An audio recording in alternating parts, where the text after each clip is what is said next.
merci à vous tous d'être là et bienvenue en Bretagne. Vous savez, la Bretagne, c'est joli, et puis en plus, c'est pas très loin de la France.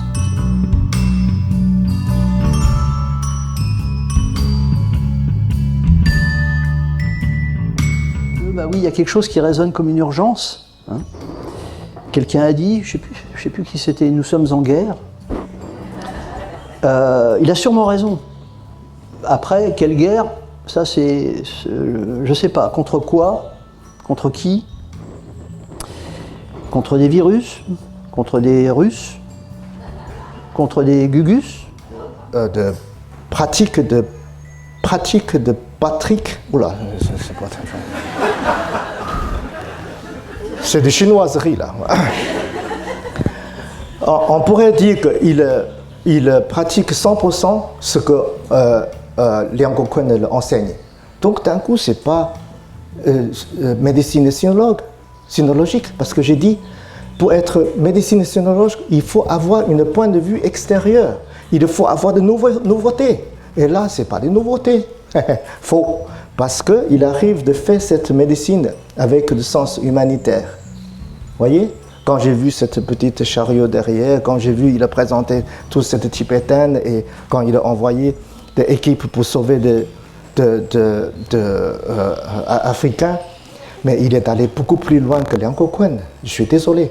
Même s'il a, selon lui, il a de l'autorisation de Liang Gokun, mais Liang Gokun n'a jamais pensé de ça. Hein? Il est installé au Canada, c'est pas pour sauver des Blancs, hein? C'est pour gagner l'argent. Je suis désolé. Hein?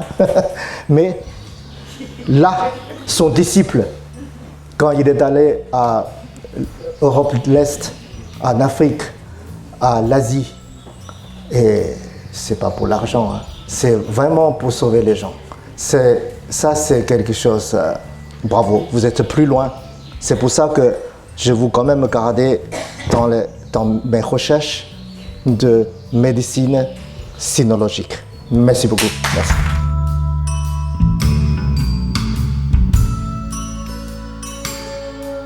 Dans le cas présent, en France, aujourd'hui,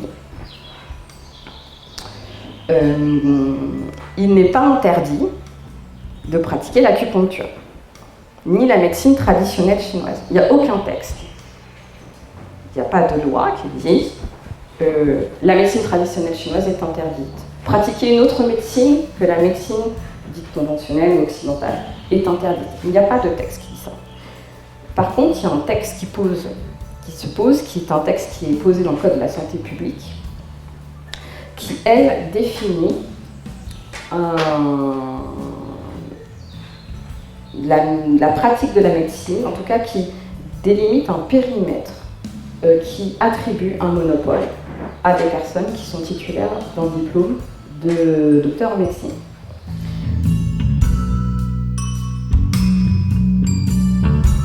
Il y a des efforts qui sont faits, mais certainement pas par des tradipraticiens. Parce que les tradipraticiens croient en la tradition orale, pas à la tradition écrite. Parce que la tradition orale impose une répétition, et cette répétition-là, c'est celle qui permet de graver dans la mémoire les éléments que l'on utilise pour diagnostiquer et pour traiter. Les tradipraticiens n'aiment pas le livre, donc il faut aller vers eux, vivre avec eux. Il y a une chose qu'ils n'aiment pas, je vais vous raconter une anecdote. Je suis parti comme ça au Bénin, j'ai dit, mon père connaissait un prêtre tradipraticien, mais qui avait une connaissance vraiment des herbes et tout ça, des plantes extraordinaires. J'ai dit, bon allez, moi ça m'intéresse, je vais aller, je vais prendre 15 jours, je vais rester avec lui 15 jours et puis ça va le faire. Je vais connaître pas mal de trucs, etc. Je pourrais utiliser tout ça. J'arrive, il me reçoit très très bien. Et puis, deuxième nuit, il me lève à 2h du matin. Et puis, suis-moi. Et on marche et on marche. Et puis il dit, tu vois, cette plante-là c'est comme ça. Et puis cette plante-là c'est comme ça. Et puis tu la prends à tête. Je suis rentré le matin, j'étais crevé. Mais j'avais rien retenu. Parce que non seulement c'était en pleine nuit, mais en plus ça allait tellement vite que j'ai rien retenu. Et au bout de 15 jours, j'ai à peine retenu 3 trucs. Donc je dis, quand même, donc je me suis plaint. Et il me dit, mais tu as une de ces prétentions. En 15 jours, tu penses que tu vas pouvoir avoir l'essentiel de choses qu'on met des années à acquérir. Si tu ne donnes pas le temps à cette pratique, tu ne mérites pas cette pratique. Je suis parti tout penaud. Mais je me suis quand même dit qu'il avait raison. J'ai honoré mes deux grands-pères parce que c'était des contemplatifs de la nature aussi. D'ailleurs, le savoir, ils n'allaient pas le chercher dans les livres, aucunement. C'était des paysans. Et donc, ils avaient énormément de savoir, et sur les humains, et sur les animaux, et sur le fonctionnement de la vie, extrêmement de sagesse, mais qu'ils allaient puiser dans la patience, le dos assis sur un arbre, à observer la nature. J'ai lu avant-hier qu'il était très difficile pour les agriculteurs de semer en ce moment parce que les tempêtes solaires perturbaient les GPS. Moi, mon grand-père, il mettait les mains dans la terre, il dit « il faut attendre encore 3 jours pour semer ». Moi, je me disais « mais il déraille le vieux ». Il disait « il faut encore attendre 3 jours pour qu'il y ait la lune adaptée ». Et donc vous avez des études en double aveugle qui viennent vous justifier que la lune n'a pas d'influence sur les semis, sur les cultures, sur les récoltes. Il y a des gens qui sont derrière des algorithmes d'ordinateur qui disent si, ça sert à rien, mais qui n'ont jamais été questionnés. L'agriculteur issu de 10, 15, 20, 30 générations d'agriculteurs qui sait exactement comment fonctionne la terre, comment fonctionne le cycle des saisons, et comment on va élaborer un savoir sur la nature enfermé derrière un écran avec de l'air conditionné.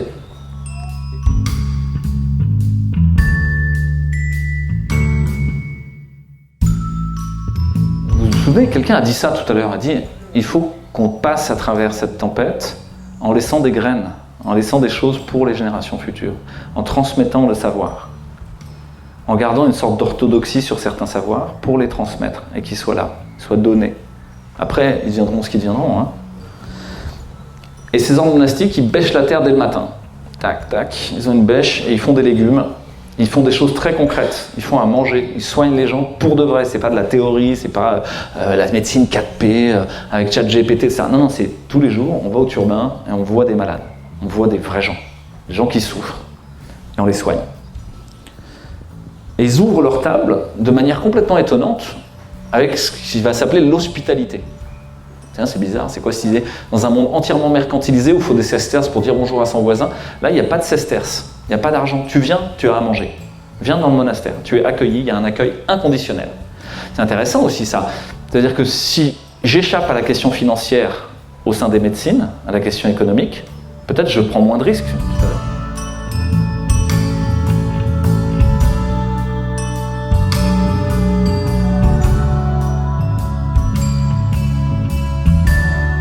Il n'a pas de nationalité, Hippocrate. C'est un esprit. D'accord? Donc, quelle que soit la personne qui prie un saint ou un Bouddha, s'il y a la foi, ben, je veux dire, l'autre y répond, même si ce n'est pas dans la même langue. Et là, c'est un peu pareil. On rêve tous d'une médecine qui respecte ces principes-là. Une médecine pour laquelle la personne humaine compte encore. Une médecine qui ne fabrique pas autant de maladies qu'elle prétend en soigner. Parce que ça, c'est tout le contraire. Hein. Qui ne pratique pas l'acharnement et la menace, mais qui écoute le patient et qui le respecte en même temps. Vous voyez, médecine impériale, tu ne vas pas menacer l'empereur.